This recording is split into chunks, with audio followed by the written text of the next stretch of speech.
हमारे जो जलने वाले लोग होते हैं उनको जलाने में इतना मज़ा आता है, इतना इंटरेस्ट आता है, बहुत ही ज़्यादा। हम सोचते हैं और जले।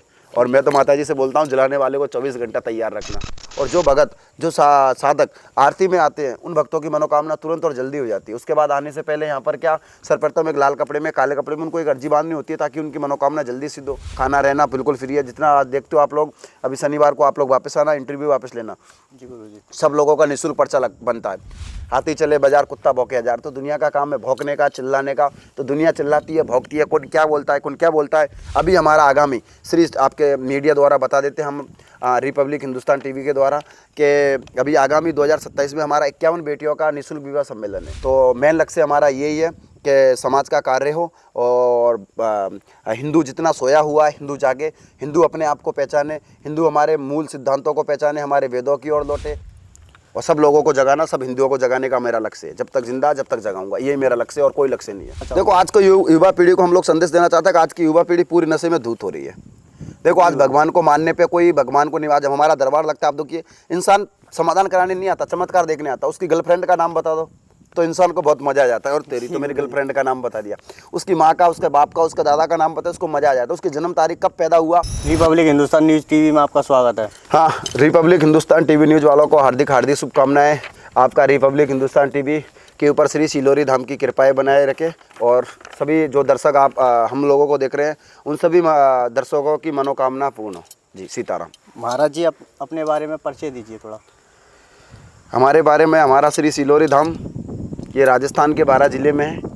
राजस्थान के 12 ज़िले के अंतर्गत श्री सिलोरी धाम आता है। कोटा के पास है, कोटा से 120 किलोमीटर है श्री सिलोरी धाम।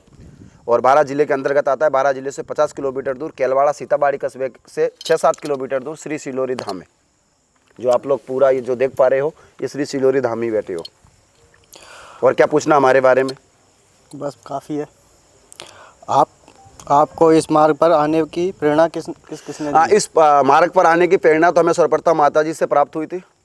यहाँ पर श्री सिलोरी माता स्वयंभू प्रकट है और आने वाले भक्तों की मनोकामना माता जी पूर्ण करती है। और माता जी का ये आदेश था कि धर्म का कार्य हो, समाज का कार्य हो, देश का कार्य हो, राष्ट्र का कार्य हो। उसके बाद फिर गुरु की प्रेरणा बहुत ही ज़्यादा रही है और माता पिताओं की आज्ञा रही है, पर सबसे ज़्यादा गुरु का और माता जी का। यहाँ पर सिलोरी माता स्वयंभू प्रकट है, तो माता जी की कृपा से और गुरु की कृपा से ही ये संभव हुआ। उसके बाद गुरु जी ने भी कृपा करी, तो गुरु जी के आशीर्वाद से मैं इस लाइन में आया। क्या आप बीमारी ठीक करने में का दावा करते हैं? क्या बोल रहे हो? क्या आप बीमारी ठीक करने का दावा करते हैं? हाँ देखो, मैं तो बीमारी ठीक करने का दावा करता तो नहीं हूँ, पर यहाँ पर माता जी जरूर ठीक कर देती है। आज हमारे इंस्टाग्राम, फेसबुक और यूट्यूब पे आप लोग देख लीजिएगा, हज़ारों वीडियो पड़ी हुई है। हज़ारों वीडियो में लोगों की 10 साल पुरानी बीमारियाँ, 20 साल पुरानी बीमारियाँ और जिसकी 33 साल पुरानी बीमारियाँ जो डॉक्टरों से ठीक नहीं हो रही है, यहाँ पर आते हैं, 10 रुपये की पानी की बोतल लेते हैं, बोतल को अभिमंत्रित करता हूँ, झाड़ा लगाता हूँ और उससे ही लोगों का काम हो जाता है। मैं तो दावा करता नहीं हूँ, मैं तो लोगों को ना पीले चावल देता। लोगों को मैं बोलता हूँ कि भैया पहले आप डॉक्टरों के पास जाइएगा, क्योंकि आज डॉक्टरों के पास जाइए, जब डॉक्टर जवाब दे देते हैं तो कहीं आप लोगों को मंदिर वगैरह या हनुमान जी, माता जी का सहारा लेना ही ज़रूरी है। जी गुरुजी। लोग आपको पाखंडी बोलते हैं। देखो पाखंडी, पहले तो मैं आपसे ये पूछना चाहता हूँ, पाखंडी होता क्या है? पाखंड शब्द होता क्या है? पाखंडी तो देखो लोग दुनिया का काम है बोलने का, करने का। अब मैं ये भी नहीं जानता कि पाखंड होता क्या है। मैं आपसे ही पूछना चाहता हूँ, पाखंड होता क्या है? बता सकते हो आप पाखंड क्या होता है? मुझे नहीं पता गुरुजी, आप ही बताओ। अच्छा, फिर यही तो मैं बोल रहा हूँ, पाखंड होता क्या है? देखो दुनिया को पता नहीं, तो पाखंड सब दुनिया का काम है। मुंह के किसी के आड़े हाथ तो देते नहीं हम लोग कि भैया वो दुनिया क्या कह रही है क्या नहीं। हम तो हाथी है, हाथी चले बाजार, कुत्ता भौंके हजार। तो दुनिया का काम है भौंकने का, चिल्लाने का। तो दुनिया चिल्लाती है, भौंकती है, कौन क्या बोलता है, कौन क्या बोलता है। हमारा लक्ष्य यही नहीं, हम इन चीज़ों पर ध्यान देते नहीं है। एक बात आपको भी और बता दें, अगर आपके भी कोई शत्रु रहा, कोई शत्रु होगा आपका कि नहीं है? हाँ काफ़ी है, काफ़ी शत्रु है। तो अगर आपका भी कोई शत्रु है तो आप तो कुछ मत करने का। अगर वो आपको गलत बोलता है, सलत बोलता है, या आपको पाखंडी या आपको गलत बोलता है, तो आप लोग भी सुनिएगा, आराम से आपके शत्रु के सामने बैठिएगा, उसके सामने आराम से पकौड़े तल के खाइएगा, उसको और जलाइए, उसकी छाती पे और मूंग दलिएगा। हमें तो हमारे जो जलने वाले लोग होते हैं उनको जलाने में इतना मज़ा आता है, इतना इंटरेस्ट आता है, बहुत ही ज़्यादा। हम सोचते हैं और जले। और मैं तो माता जी से बोलता हूँ जलाने वाले को 24 घंटा तैयार रखना। वो जलने दो, हमें क्या दिक्कत है? उनको कहने का काम है, वो हमारा फोकट में प्रचार करते हैं, तो उससे हमें कोई फर्क नहीं पड़ता है, उससे हमें कोई लेना देना नहीं होता इन चीज़ों से। सही बात है गुरुजी। दरबार भगवान का, राम का भी आज लोग बाग भगवान राम के ऊपर भी उंगलियां उठाते हैं, कृष्ण जी के ऊपर भी उंगलियां उठाते हैं, समाज के ऊपर भी उंगलियां उठाते हैं। तो ये काम है उनका। दरबार किस दिन लगता है और दरबार के नियम क्या अच्छा, दरबार किस दिन लगता है, दरबार की नियम। हमारा श्री सिलोरी धाम प्रत्येक शनिवार को दिव्य दरबार लगता है। तो इसमें जो भी भाई भगत है, तो भारत के कोनों कोनों से क्या यहाँ पर जनसंख्या पहुँचती है, तो बहुत ज़्यादा जनसंख्या आ जाती है। तो हमारे यहाँ पर भारत के कोन, दिल्ली है, मुंबई है, महाराष्ट्र है, वहाँ से लोग पहुँचते हैं। तो दरबार ऐसे हमारा शनिवार को माता जी की आरती 10 बजे होती है, तो 10 बजे के बाद 11 बजे दरबार लग जाता है। पर साधक को क्या आरती में आना जरूरी होता है, सब भक्तों को आरती में आना जरूरी है, क्योंकि माता जी यहाँ पर स्वयंभू प्रकट है। और जो भगत, जो साधक आरती में आते हैं, उन भक्तों की मनोकामना तुरंत और जल्दी हो जाती है। उसके बाद आने से पहले यहाँ पर क्या, सर्वप्रथम एक लाल कपड़े में, काले कपड़े में उनको एक अर्जी बांधनी होती है, ताकि उनकी मनोकामना जल्दी सिद्ध हो। उनकी अर्जी बांधने के बाद माता जी बालाजी से जो प्रेरणा लगती है, उसको हम लोग लिखते हैं। जो भी भाई भगत दूर से आना चाहता है, तो उनको यहाँ पर खाने पीने रहने की व्यवस्था है। शुक्रवार को वो शाम तक आराम से पहुँच सकता है। यहाँ पर श्री सिलोरी धाम में किसी प्रकार का कोई पैसा नहीं है, कोई पेमेंट नहीं है। अगर कोई इच्छा से दान देना चाहता है, अपनी स्व इच्छा से अगर कोई रसीद वगैरह कटवाता है, समिति में देता है, तो उसके लिए कोई मना भी नहीं है हमारी तरफ से। खाना रहना बिल्कुल फ्री है। जितना आज देखते हो आप लोग, अभी शनिवार को आप लोग वापस आना, इंटरव्यू वापस लेना, जी गुरुजी। सब लोगों का निःशुल्क पर्चा बनता है। उसके बाद में रविवार को झाड़ा लगता है, तो जो भी बीमारी वाले होते हैं वो रविवार को झाड़ा लगवाते हैं। तो उनको भी 10 बजे माता जी का आरती होती है, 10:15 पे, तो उनको आरती के अंदर शामिल होना होता है। 9 बजे उनको टोकन वितरण हो जाते हैं। टोकन, तो टोकन उन सभी भक्तों को लेना जरूरी होता है। टोकन के आधार पे ही उनके झाड़े लगते हैं, क्योंकि भीड़ ज़्यादा हो जाती है, लोगों में लड़ाइयाँ होती है। तो एक नंबर से लगाकर ऐसे जितने भगत होते हैं उतने टोकन उनको मिल जाते हैं। उसके अनुसार ही उनके नाम द्वारा उनको टोकन से झाड़े लगवा दिए जाते हैं। क्या कोई शक्ति कान में बताती है गुरुजी? हाँ, देखो, शक्ति कानों में तो देखो कोई भी शक्तियाँ नहीं बताती है। कानों में तो कोई भी शक्तियाँ नहीं बताती है, ये तो सब लोगों का कहना होता है। पर माता जी की प्रेरणा लगती है, माता जी का आदेश होता है कि सामने जो भगत बैठा है उसके मन के बारे में बता दो। सामने ये भगत आया, वो ये समस्या लेके आया, ये पूछने में आया है या ये करने में आया है, तो उसके बारे में हमें पता चल जाता है। और उसके बारे में ही हम लोग पर्चे पे लिख देते हैं और पता चल जाता है। एक प्रेरणा लगती है, अंदर से भावना उत्पन्न होती है, जैसे आप आए हो, आपके बारे में बताना करना। जी गुरु। दरबार की सेवाएं, देखो, श्री सिलोरी धाम में अभी आपको पता है 2026 15 फरवरी को 12 कन्याओं का निःशुल्क विवाह सम्मेलन किया गया था। ठीक है, अभी हमारे श्री सिलोरी धाम में प्रत्येक शनिवार को निःशुल्क भंडारा लगता है। इतने लोग आते हैं, सब निःशुल्क भंडारा, माता जी का प्रसाद पाते हैं।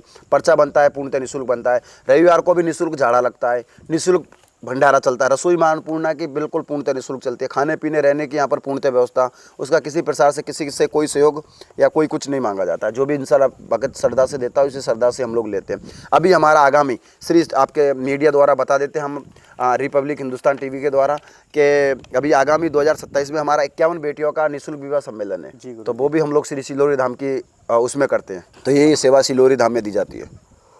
आपका लक्ष्य क्या है? देखो, हमारा लक्ष्य ये है कि सनातन का हो जितना काम हो, क्यों हम सनातन का कार्य करने के लिए जन्म लिया है। और जब तक मरते दम तक, जब तक हमारे शरीर के अंदर खून है, रंगों में खून बह रहा है, हम तक जब तक सनातन का कार्य करेंगे, धर्म का प्रचार प्रसार करेंगे। क्योंकि माता जी का यही आदेश है, गुरु का यही आदेश है, हो सके जितना धर्म का प्रचार करो। तो धर्म के प्रचार के लिए भारत को हिंदू राष्ट्र तो बनाना ही बनाना है, लग रहे हैं उसके लिए। उसके साथ साथ में भी हमारे बहुत सारे प्रकल्प चल रहे हैं। तो मेन लक्ष्य हमारा यही है कि समाज का कार्य हो और हिंदू जितना सोया हुआ है, हिंदू जागे, हिंदू अपने आप को पहचाने, हिंदू हमारे मूल सिद्धांतों को पहचाने, हमारे वेदों की ओर लौटे और हमारे शास्त्रों की ओर लौटे, धर्म पूजा की तरफ लौटे। आज का समाज के अंदर बहुत सारी कुरीतियाँ चल रही है, तो उन कुरीतियों से ऊपर उठकर आज हमारा हिंदू वापस मंदिर की ओर लौटे, पूजा पद्धति की ओर लौटे और भगवान की शरण में पहुँचे। और सब लोगों को जगाना, सब हिंदुओं को जगाने का मेरा लक्ष्य है। जब तक जिंदा, जब तक जगाऊंगा, ये मेरा लक्ष्य है और कोई लक्ष्य नहीं है। बहुत ही अच्छा गुरुजी। आज के युवा पीढ़ी को क्या संदेश देना चाहोगे? देखो, आज को युवा पीढ़ी को हम लोग संदेश देना चाहते हैं कि आज की युवा पीढ़ी पूरी नशे में धूत हो रही है। देखो, आज भगवान को मानने पे कोई भगवान को नहीं, आज हमारा दरबार लगता है, आप देखिए, इंसान समाधान कराने नहीं आता, चमत्कार देखने आता। उसकी गर्लफ्रेंड का नाम बता दो तो इंसान को बहुत मजा आ जाता है। और तेरी तो मेरी गर्लफ्रेंड का नाम बता दिया, उसकी माँ का, उसके बाप का, उसके दादा का नाम बता, उसको मजा आ जाता है। उसकी जन्म तारीख कब पैदा हुआ उसको वो बता देते हैं, तो उस इंसान को मजा आ जाता है। और उसके खानदान में किसी का एक का नाम बता दिया, या फिर उसकी कोई मन में क्या चल रहा है वो बता दिया, तो इंसान खुश हो जाता है। तो आज हमारा युवा पीढ़ी कहीं न कहीं हमें लग रहा है कि हमारे सनातन से बिछड़ रहा है, हमारे जो हिंदू परंपरा है, सनातन परंपरा है, उससे छूट रहा है, क्योंकि नशे की तरफ जा रहा है। नशे में बहुत ही ज़्यादा विलुप्त हो चुका है। और भी बहुत सारी समाज के अंदर कुरीतियाँ चल रही है, उसमें विलुप्त हो चुका है। आज हमारे गायों को रक्षा के लिए वो आगे नहीं आ पा रहे हैं, समाज को ठीक करने के लिए आगे आ नहीं पा रहे हैं, क्योंकि वो सारे नशे में व्यस्त बने। तो सारे युवा भाइयों को मैं इस सोशल मीडिया की तरफ से आप लोगों को कहना चाहता हूँ, देखो भैया, आप भ्रांति में कहीं पर भी मत रहिएगा। देखो, भगवान आज की दुनिया में होते हैं, आप वापस आप सभी को सनातन की ओर लौटना पड़ेगा। हमारे हिंदू धर्म के सत्य सनातन धर्म हिंदू धर्म की और वापस आपको लौटना होगा।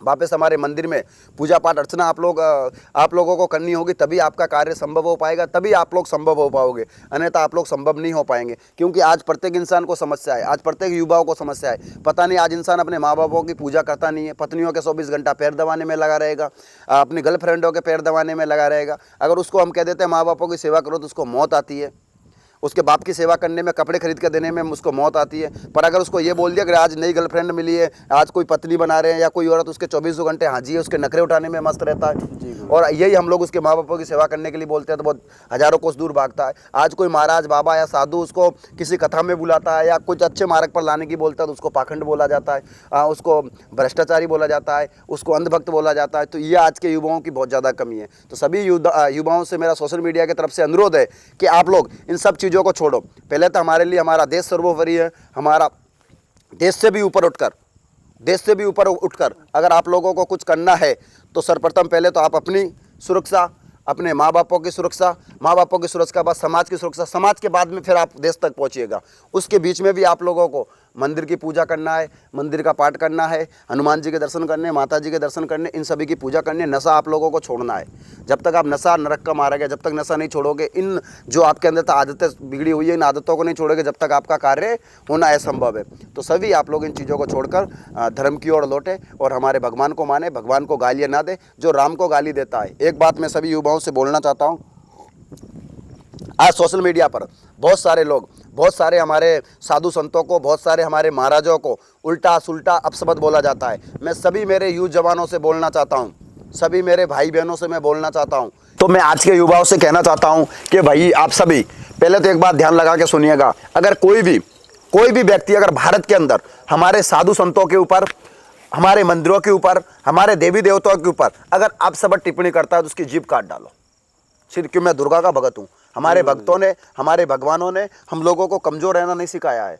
उन्होंने हमें बोला है कि मैं माँ काली हूँ, देख मेरे हाथ में खप्पर है, मेरे हाथ में तलवार है, मेरे हाथ में चक्कर है, मेरे हाथ में मुंड है। मेरे भगवान राम देख लीजिएगा, आराध्य राम, भगवान राम के हाथ में तीर है, धनुष है, वो कभी भी साधारण नहीं बैठे। हमारे कृष्ण भगवान को देख लीजिएगा, सुदर्शन चक्कर है, ठीक है, वो सुदर्शन चक्कर 24 घंटा धारण करते हैं। इसी तरीके से मेरे सभी युवा भाइयों से मैं कहना चाहता हूं, अगर आप कोई भी साधु संतों का अपशब्द करता है या उनके साथ अपशब्द टिप्पणी करता है, उनको कुछ बोलता है, उसके सबसे पहले जीभ काट दीजिएगा।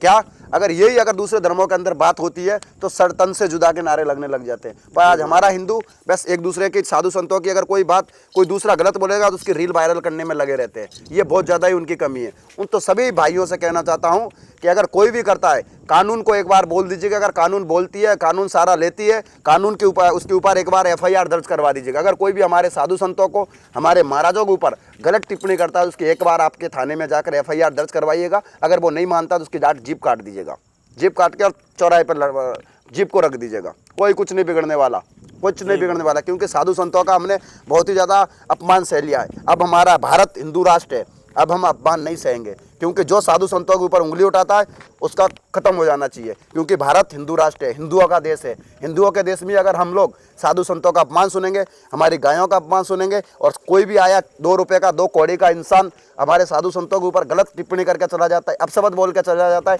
हमारे राम जी के ऊपर अपशब्द बोल के चला जाता है, हमारे दुर्गा माता के ऊपर, हमारी काली माता के ऊपर अपशब्द बोल के चला जाता है, ऐसे की जीभ काट के और चौराहे पर रख देनी चाहिए ताकि कोई दूसरा ना कर सके। ये सभी सनातनी हो आप कट्टर तो ये काम करना चालू कर दीजिएगा। आने वाले समय में मैं भविष्यवाणी करता हूँ, कोई भी आपके साधु संतों के ऊपर, कोई भी आपके राम मंदिर के ऊपर, कोई भी आपके राम जी के ऊपर, कोई भी माता जी के ऊपर कोई कुछ नहीं बोलेगा।